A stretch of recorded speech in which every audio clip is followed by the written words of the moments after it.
शांतता. नमस्कार. आज आपण एका अशा टेक्नॉलॉजीबद्दल बोलूया जी आपण रोज बघतो पण खरं तर तिच्याकडे कधीच लक्ष देत नाही.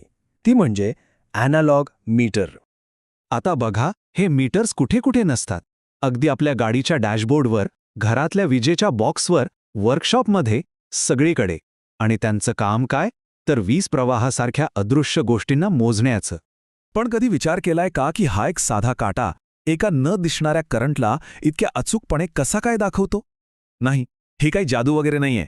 यामागे आहे 3 मूलभूत शक्तींचा एक जबरदस्त ताळमेळ. चला तर मग यामागचं विज्ञान काय आहे ते जरा जवळून बघूया. तर पहिली शक्ती आहे या मीटरचं इंजिनच म्हणा ना. हीच ती शक्ती आहे जी काट्याला त्याच्या जागेवरून हलवते. म्हणजे बघा, होतं काय की जेव्हा वीज या मीटरमधून वाहते तेव्हा ती एक मॅग्नेटिक फील्ड म्हणजे चुंबकीय क्षेत्र तयार करते. आणि याच चुंबकीय खेचाखेचीतून त्या काट्याला पहिला धक्का मिळतो. बरं, काट्याला धक्का तर मिळाला, पण फक्त हालचाल करून भागत नाही, बरोबर? आपल्याला अचूक रीडिंग हवंय. आणि इथेच येते दुसरी शक्ती, जी अक्षरशः एका ब्रेकसारखं काम करते. ही शक्ती काय करते तर त्या पहिल्या ढकलणाऱ्या शक्तीला म्हणजेच डिफ्लेक्टिंग फोर्सला बॅलन्स करते. म्हणजे एक प्रकारे ती त्या डिफ्लेक्टिंग फोर्ससोबत सतत रस्सी खेच खेळत असते, जेणेकरून आपल्याला अचूक रीडिंग मिळेल. सुरुवातीच्या काळात ना, एक सोपी पद्धत वापरली जायची, गुरुत्वाकर्षण नियंत्रण. यात एक छोटंसं वजन काट्याला मागे खेचायचं. कल्पना सोपी होती, पण एक अट होती, मीटर अगदी सरळ म्हणजे परफेक्टली लेवल ठेवावा लागायचा.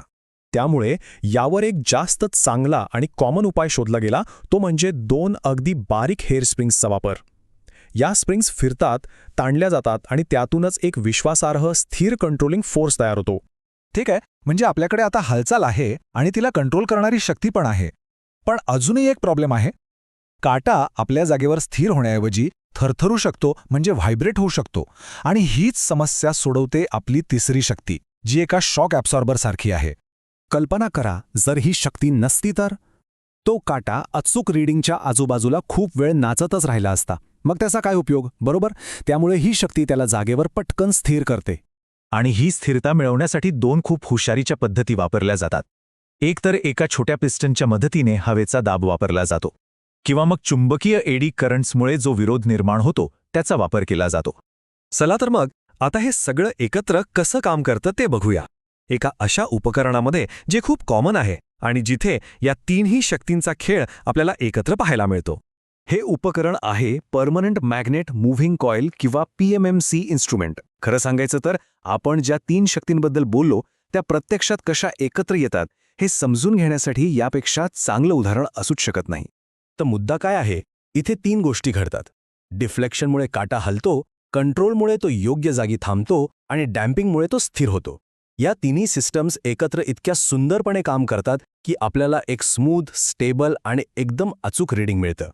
या जुन्या मेकॅनिकल सिस्टीममध्ये एक वेगळीच मजा आहे, नाही का? आजच्या डिजिटल उपकरणांपेक्षा याची दुनियाच खूप वेगळी आहे. एकेकाळी आपल्याला काट्याची हालचाल दिसायची, आणि आज आपल्याला दिसतात डिजिटल डिस्प्लेवरचे शांत, स्थिर आकडे. केवढा मोठा बदल आहे हा!